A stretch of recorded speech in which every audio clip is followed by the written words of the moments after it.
लोग अपनी बच्चों की जान बचाने के लिए मेडिकल स्टाफ से लड़ झगड़ रहे हैं। बीजिंग से लेकर शंघाई तक फिर वही तस्वीरें देखने को मिल रही है जैसा कि कोरोना काल में देखने को मिला था।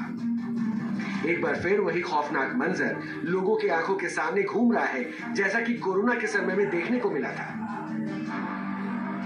मास्क लौट आए, फिर से डॉक्टर्स पीपीई किट में नजर आ रहे हैं। चीन के कई शहरों में कोरोना जैसी पाबंदी लग गई है।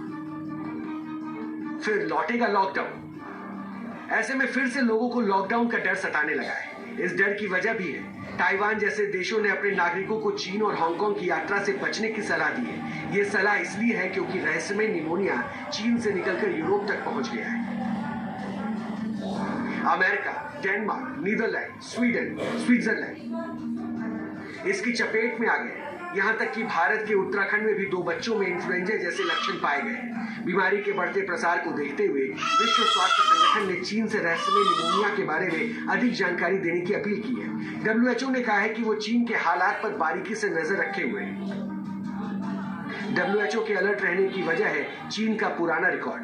चीन के वुहान शहर से ही कोरोना का पहला मामला सामने आया था और यह मामला वर्ष 2019 के नवंबर महीने में सामने आया था। इसके बाद कोरोना वायरस दुनिया के कई देशों में फैल गया था। भारत में कोरोना संक्रमण का पहला मामला जनवरी 2020 में आया था। बाद में कोरोना को WHO ने वैश्विक महामारी और अंतर्राष्ट्रीय आपदा घोषित कर दिया था। भारत में कोरोना की 3 लहर आई और कोरोना का वायरस रूप बदल कर लोगों को वर्षों तक डराता रहा।